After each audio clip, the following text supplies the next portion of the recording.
5, 4, 3. It's not streaming yet. I don't know how she decides when to start counting. You're good now. You're live. Excellent. Thank you so much.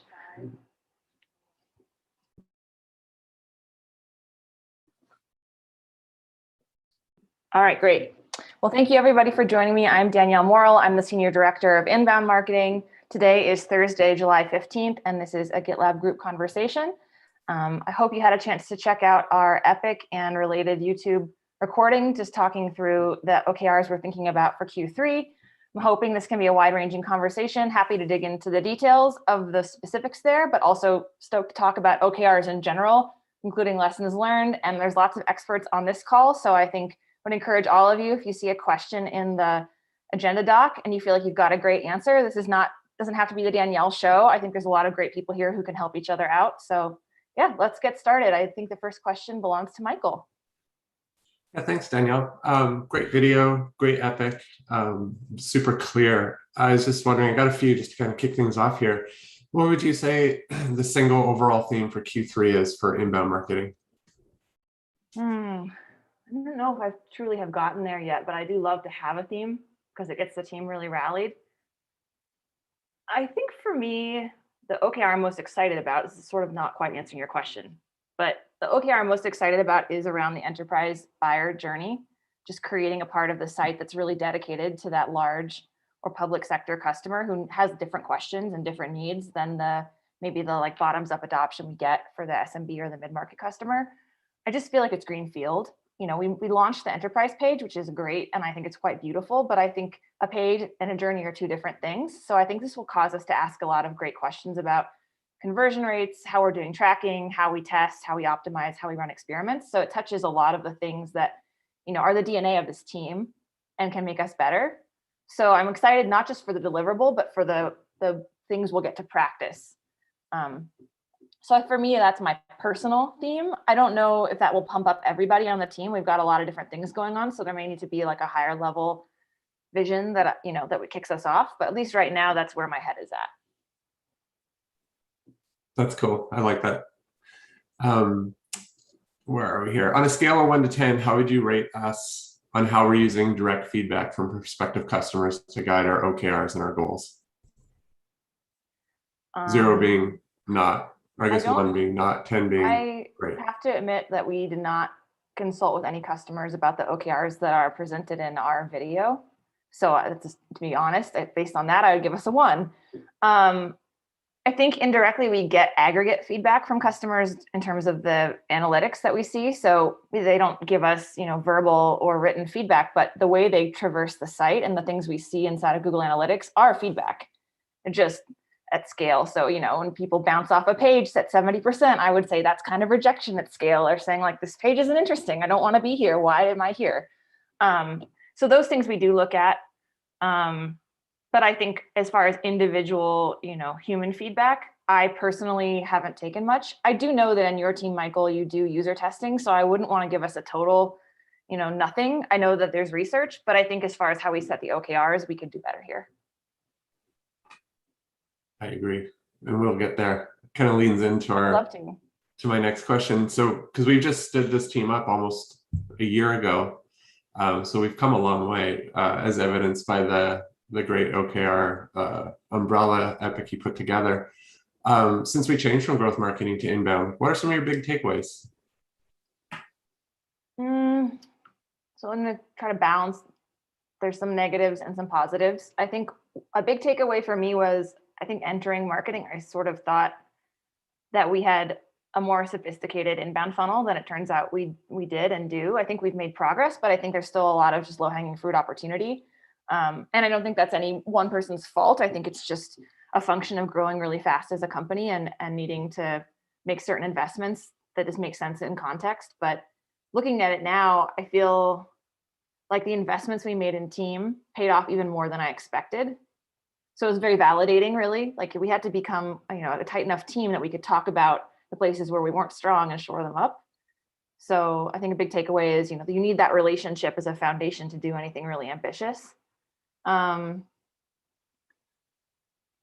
On a personal note, I think a big takeaway is like, I'm really driven by brand. I don't think I really realized how much it would mean to me to refresh the front page of the website and have it be beautiful and be something I'm proud of. So like when people give us that feedback, I was a little surprised how much it hit for me at like a heart level of like, ooh, I want this to be excellent. Like I have a vision of like what good looks like, and I'm really proud.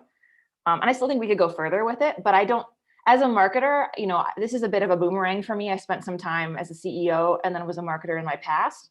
I didn't really know what it would be like to come back to marketing. So I think a big takeaway is like some of the things that I didn't know how to explicitly talk about the last time around have become more, explicit this time. So that's very cool as a leader. I feel like I'm missing something important here. Oh, I think it's so funny how product-led growth is becoming like very trendy again. And I think we're so lucky we have the product growth team. I think there's like such a huge opportunity for us to continue to partner more. I mean, the truth is I didn't know that team existed until I think a couple of months into running growth marketing.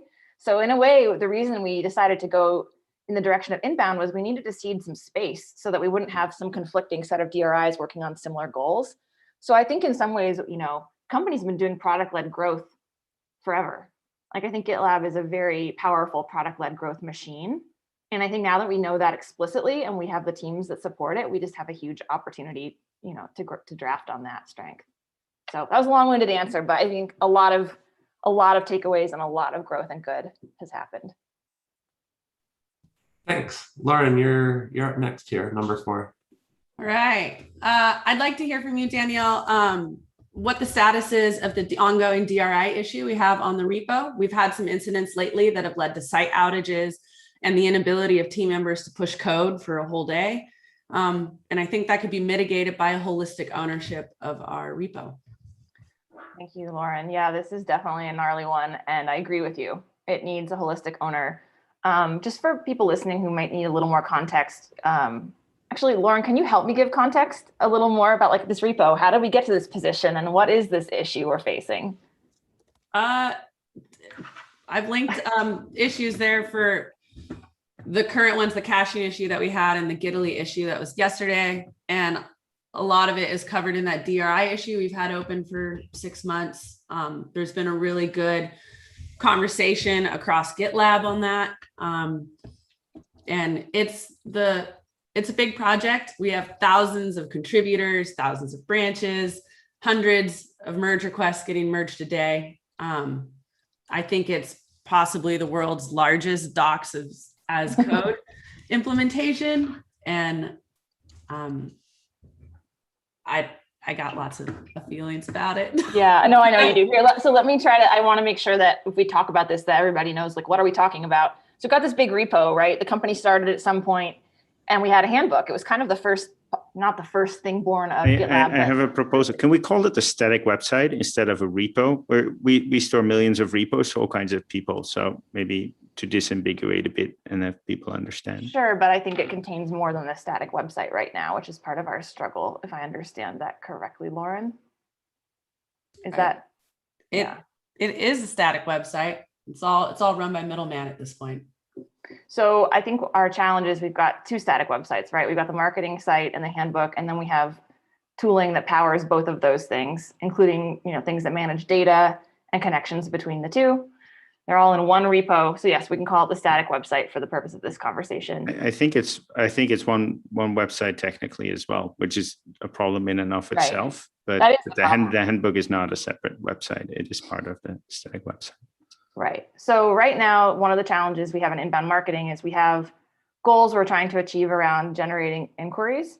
And we spend a certain amount of our team members' time maintaining the handbook, which does not contribute to that goal. And so it's created a bit of conflict for us around where to prioritize our time. And then when there are outages, we have to take those team members whose goal is to drive inbound and have them work on outages, which Lauren has alluded to and noted in the links here. So we've been trying to get to a point where we have a clear DRI for the handbook part. And right now there aren't resources in any other team that can take this on. It's been brought up. So my hope is, as we go through this Q3 OKR setting process, that there's another opportunity to revisit this. At least right now, I haven't really gotten any signal from people ops that they're planning to hire or find engineers to take that over. So I think it's still on our plate. I think we might be able to find some space in this quarter. So I've tried to write the OKRs for this quarter in a way that makes room for more maintenance. So I don't know about a whole quarter for a whole engineer. That's, I think, the struggle is my understanding of the scope of this problem is like, we kind of need to bite off a big piece. So I think what I asked Michael for is like, hey, what are the smaller scope options? And I think he's still exploring that. Lauren, I just know you're not very happy about where this is at right now. And honestly, I just want to share, I'm not super happy about it either, but I also feel like the bigger business context means sometimes we have to prioritize other things. So I'm just trying to continue to communicate really openly about those choices, even if I don't like them sometimes. And I hear you that it's frustrating to have situations where you can't ship for a day or there's outages. And I think that does elevate the business importance when those things happen. It's unfortunate we have to wait for them to happen though, for it to be made important. So it's an ongoing conversation. And I do have a coffee chat set up with Wendy with Wendy Barnes in the People Ops group to just kind of make sure she's aware of the impact. Cause I think that that's probably part of the struggle is like everybody's got big challenges they're working on in every team. So yeah, trying to be diplomat, but also ultimately want to fix this problem. Thanks for asking. And even though I'm like kind of awkward, it's just because I know how much it affects your day, Lauren. So yeah, I'm here with you. John, you're next. Hey, Daniel, I've noticed that there's been some turnover, like some open roles in content marketing, and I'm just wondering how can other teams support like the folks that are still working on the blog and things like that in the near term while we, wait to backfill those roles? Oh, thank you for asking. That's so kind. I think the best way you can support them is that if they have to say no, because I think they're just scope constrained, just knowing that there have been some changes and that it's not that they don't want to do certain things, it's just they have to pick and choose really carefully. I think for anything that you're doing with them, like a blog post or anything else, the issue templates we have and some of the tools we have help them just work really efficiently. So taking just, the extra few minutes to utilize those things can just make their day go more smoothly. There's really only, Sarah running the blog and Suri doing content marketing, and both of them report to Jeff. So it's pretty minimal. We've still got Erica and Brock on the video team, chugging away on their stuff, but that's a pretty big reduction. I think we lost 4 team members from that team in the past quarter. So mostly just be patient with us, and we will make those hires, and we're working on it actively. But thank you for asking. Yeah, and John, if I could jump in, thank you tons for asking that question. I really appreciate that. And as Daniel said, we have Surya Patel and Sarah Kasabian, and I'd say anybody on this call who knows them, if you could DM them and just say thanks, because they are taking on a lot, and it's tough. In the doc, I'll put the links for the open job recs, and I'd also ask if anybody here knows of any great candidates, send them our way. The good news is we have interviewed some really quality people, so I think there's definitely hope. But again, John, just even thanks for thinking about that. Encourages me, and I'll encourage Suri and Sarah. Really appreciate it. Well, I'll just say right now, I think Sarah and Suri are both great, and I know they both have been working really hard. So thank you to both of them. Thanks, John. Sid, you've got the next one. Yeah, you were mentioning some low-hanging fruit you saw. What are you looking at? Yeah, okay. Well, I wrote down on a post-it here the 2 I'm most excited about, but there might be more that come up. The first one is instrumentation of our funnel.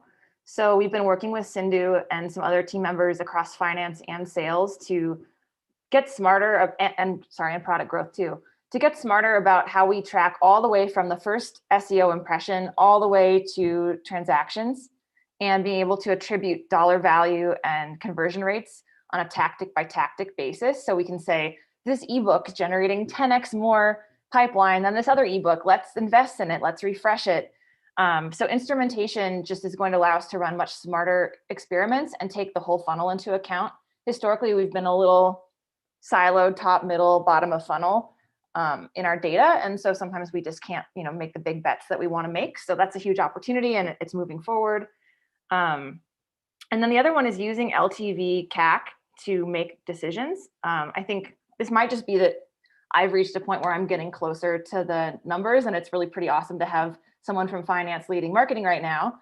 But one way that we can benefit is we invest in creating all sorts of things in marketing, and we don't always know, which of those assets generates the most results over maybe like a longer time window, like 12 to 18 months. And we need to have a way to continuously stack rank and then reprioritize where we invest. Historically, we've had a hard time measuring LTV CAC without that end-to-end funnel instrumentation. So getting that, we could have proxies before, but we're going to have much more direct knowledge. So I think it's going to let us be much more rigorous in deciding what we work on, not just in my department, but really across marketing, making those investments and having a really data-driven discussion about how we choose. But I think it starts in many ways with inbound, just because we drive most of the volume. Definitely have a lower lead quality in the sense that fewer of those inquiries convert to SAOs on a like pure conversion rate basis. But there's enough volume moving through that funnel that we can within days usually see the results of an experiment, which is really cool. So those two taken together, I think we can, reach just another level of maturity and sophistication in our decision making that I think also will help other people in the company better understand what we do and why we pick what we pick. So I think that could strengthen our partnerships too. So those start there. There's more small stuff. Like I think there's a lot of the how that I'm excited about. Getting to the other side of implementing the Netlify CMS is going to enable so many more people in the company to contribute to the marketing site. And I think that's more, a long rollout process of training and educating folks. But immediately in Q3, those two I'm most excited for. Cool. Thanks for that. Yeah. Jenny, you're next. Thanks. Hi, Danielle. Can you share the status of the website localization projects? So I know we have a couple of the sales enabled pages, but there was discussion of the top 10. Just where does that stand? What's the plan through the year? Yeah. Unfortunately, we did lose several team members this past quarter who were part of that working group. So I just want to acknowledge that that did happen, and including Bree, some folks in marketing ops. So right now, I would say this project is stalled and we need to get it back on track.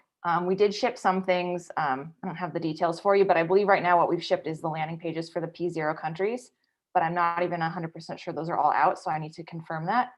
This is a situation where we're going to need a new DRI and probably a little bit of a reframe, like how do we tackle this in the second half? One really exciting thing is that we are starting to move towards using more agencies. So it's possible we can hire an agency that's an expert in this and get a lot of traction more quickly. So I'll be partnering with Jeff as Bree makes her departure. It's actually her last day today. And Bree, if you're listening, thank you so much for everything that you've done on our team. I can't wait to see what you do next. But that does mean Jeff and I need to figure out a new plan. So I'll have to follow up with you on that. But it's on the top of my list. And the reason it's not in the Q3 OKRs is I don't have a plan for it to move forward that much in Q3 right now. Once we have the e-group review of the OKRs and I get Craig's feedback, we'll find out, if that's something we should actually be scoping in or out for the quarter. Great, thank you. You're welcome. And I'm sorry I can't move forward faster. I know you care about it, Jenny. Jenny, on my team, the digital experience team, we do have an OKR just to finish all the P0 countries. So at least there'll be the landing page for all of those. But yeah, after that, exactly what Danielle said. Got it. Thanks.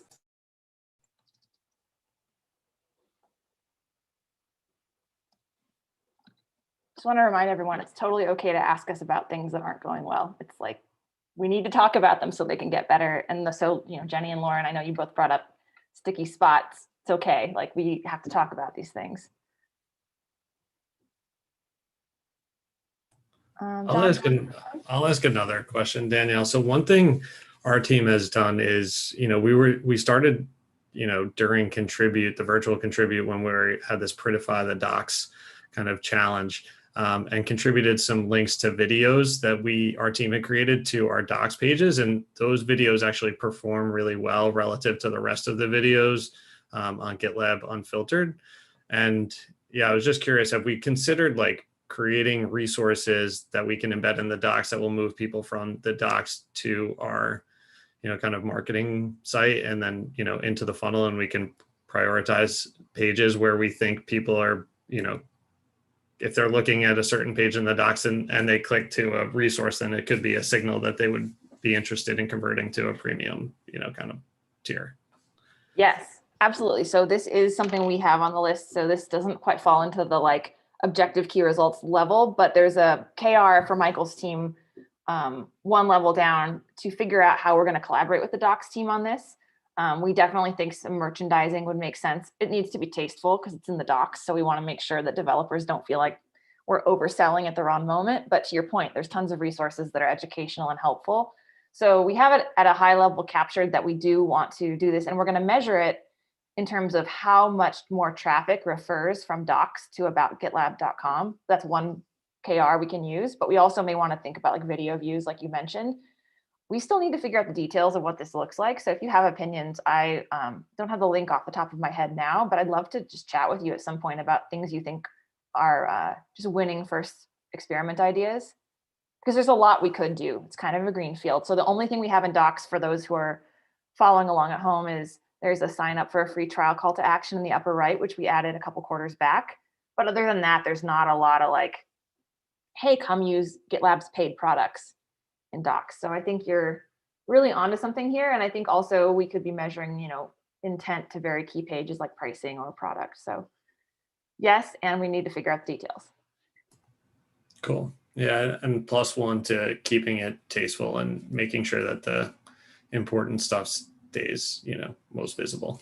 And please keep us honest on that, because I think that's another thing is we need that perspective from you and others who really talk to customers. Like to Michael's point about talking to customers, this is something where like, how can you be tasteful if you don't know what the tastes of the customer are? So we do need to make sure we work that knowledge into the way we address this. Oh, I see Christy. Christy, would you like to verbalize your comment? Oh, read only. I'm sorry. Yeah, I can. I don't mind. Sure, thank you. It was mostly a thank you for engaging early with the docs team on this. Tasteful is the key here. Developers get really mad when they think you are interrupting them solving a problem with a marketing push. So I'm not saying that we can't do it. We just have to be very thoughtful about how we do it. So I gave Susan Tacker, our senior manager of technical writing, a heads up to watch this video starting at minute 20. So she'll have some context there, and then we'll look forward to collaborating with you. Awesome. I'll also reach out to her to make sure that we were chatting. And I'm looking forward to chatting with you soon, Christy. Thank you for all the great questions, everyone. I want to respect everyone's time and give it back to them if there's nothing else. So if you don't want to write it, you can verbalize right now. Otherwise, we will wrap it up for the day. Thank you all so much for coming, and I'm excited to journey into Q3 with all of you. As someone said, to our prosperous future. Was that a candidate? Someone said that, and it was just awesome. So it was Hanif. Was it Hanif? Yeah, to a prosperous future. I'll see you all soon. Bye.